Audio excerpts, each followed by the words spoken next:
Thanks for tuning in today. We're going to have a look at the Kirkland Signature 3-piece wedge set. High performance, mind you. They're wrapped up in a nice box, comprised of a 50, 52, 56, 60. Okay. With 10 degrees bounce on the, what do they got? 10 degrees bounce on the 52 and the 56, 8 degrees on the 60. You're pretty standard lie angle, pretty standard loft, pretty standard length and swing weight. So I'm going to take them out of the box, see what they look like, run a few little assessments on them first. I certainly want to hit them with the GC quad and check for some spin rates and yardages, because I'm going to use them on the golf course tomorrow and see how they really go. So you can see, you know, it's a pretty cool box. I don't mind that sort of thing. Conforms to the rules of golf, milled face, technology for high spin, carbon steel for better feel, progressive CG. There's a bit of stuff on there, right? Interesting things is it's got a true temper shaft in it, and they were $220 for a set of 3. So while I'm not expecting a lot, they read pretty well. And on the back here, it's got all your specs, but also, if you have a look down here, if you're not completely satisfied with Kirkland Signature product, your money will be refunded. So it's got to say something, right, about the product. It can't be all rubbish. All the specs there. All right, so let's have a look. See if I can open it.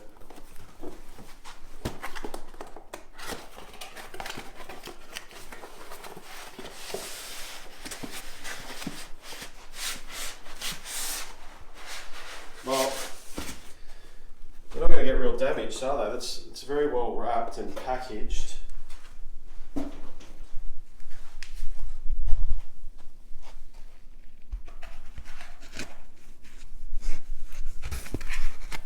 Just going to take them out.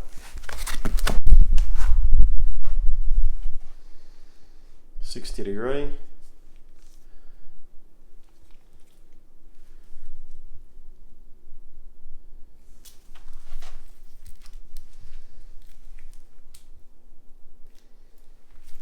The shape's quite nice, actually.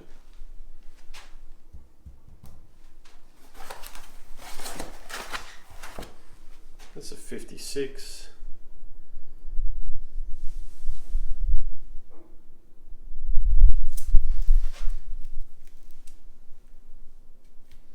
They seem to sit pretty sharp on the front.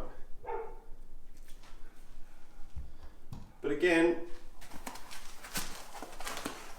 pretty nice shape. Here's a 52.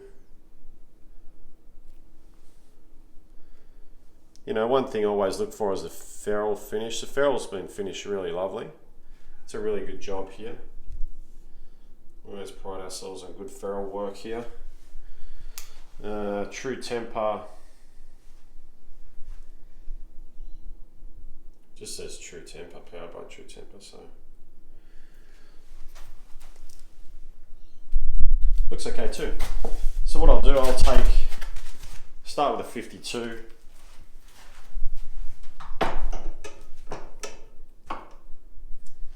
It's right on 35.5 as per spec. 56, 35.25, perfect. And the 60 is 35, so they're right on spec. Checking for swing weight, D5.5.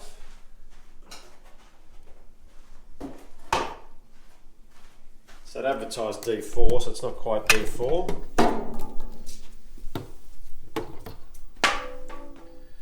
$56. 5.5. The 52, 4.4 now. If I take the wrapping off both ends, let's see if that has any effect on it.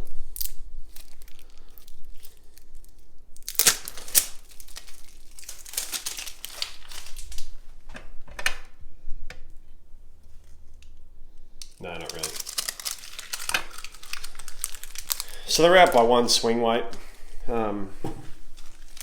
which is not too bad.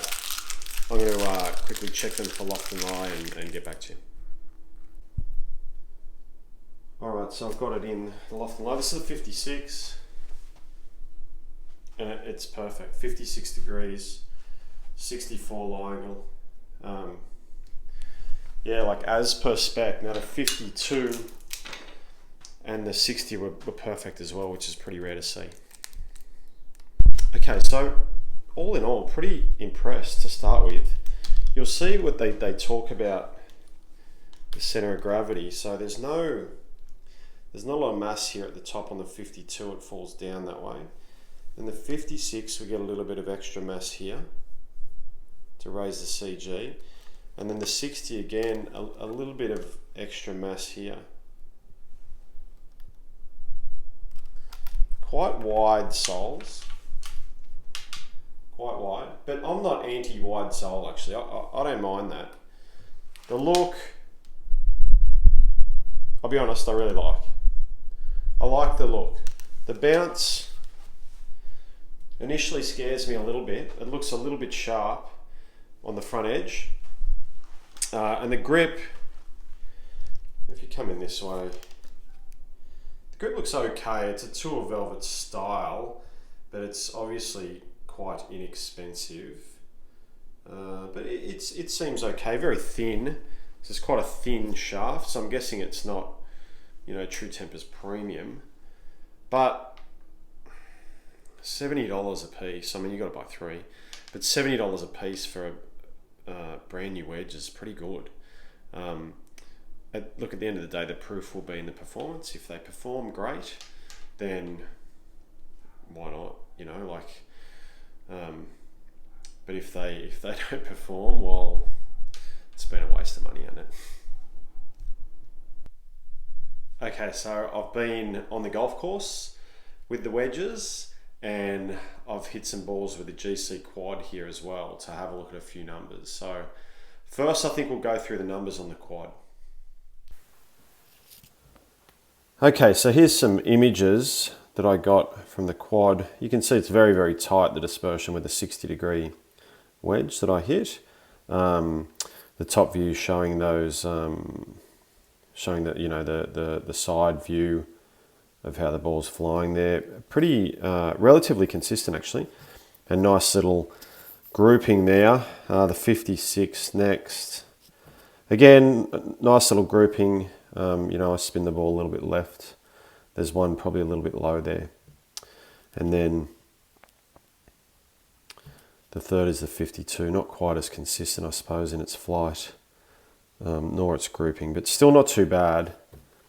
I then went and hit my own 54, just to get a point of reference, which was up here, and you can see it's very, very tight, the grouping. Really tight, actually, with my own. So I wanted to have a look at basically at the numbers here. And if I scroll down, with the 60 degree, the thing that intrigued me was the spin number. So average of 9.5, but went all the way up to 10,349, down to 7,885. So, and to be fair, the real low one with a 14 meter peak height, it spun at 10,000. So there was no rhyme or reason as to why those spin numbers shouldn't be better than that. Then onto the 56, an average of 9,000, but as low as 7.6 and as high as 9.7. So again, not particularly consistent in the spin numbers, to be fair. And then the 52 here, average of 8,600 with a low point of 7.2 and a high point of 9.3.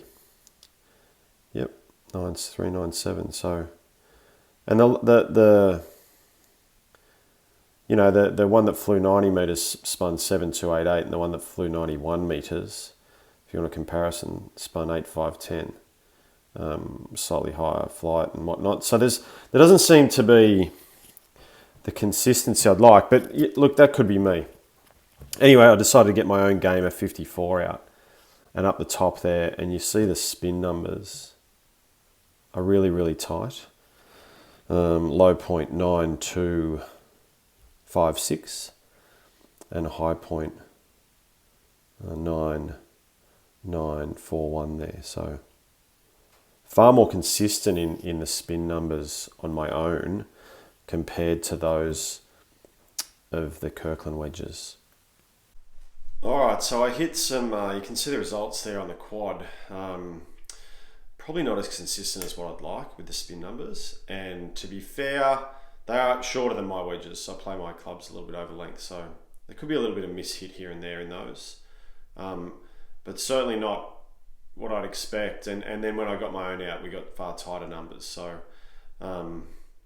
it's a bit of a downer for me, really, for the spin numbers. You can see the launch and the flight numbers are a little bit different too. So when I first looked at the wedge, it looked like the leading edge was really sharp, and then I took them on the golf course and had a game.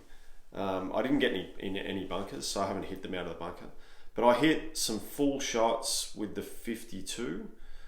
One of them I hit so badly that it went about halfway.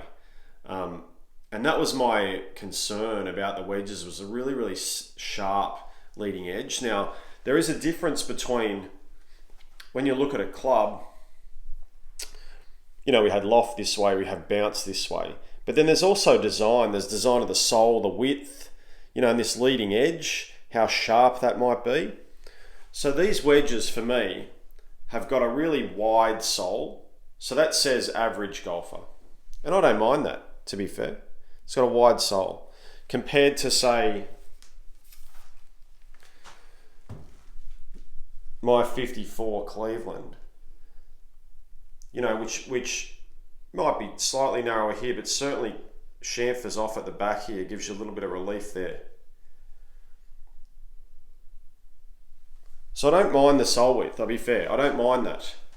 And I don't mind the bounce angle at 10 degrees. I mean, I'm using 10 anyway.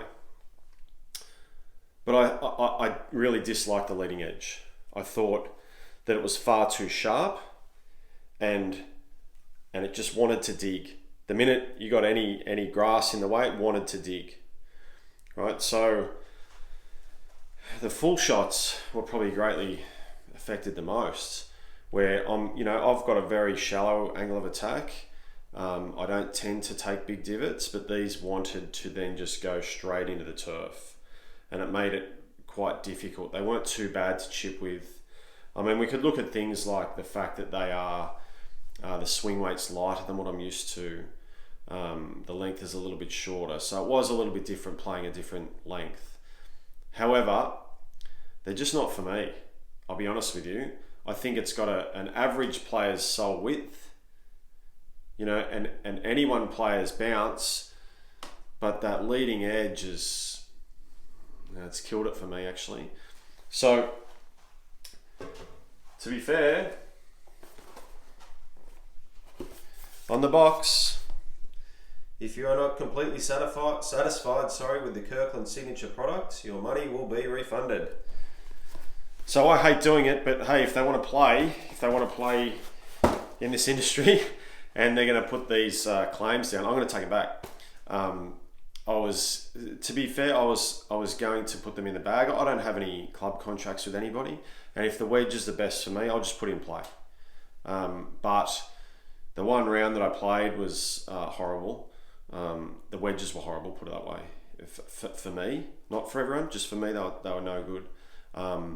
And then the data that I got off the quad wasn't very impressive either. So these will be going back in the box and back to Costco at my first opportunity. Thanks for watching today's video. Make sure you click on like and subscribe. Let us know if there's anything else you'd like to see, and we'll see you in the next video.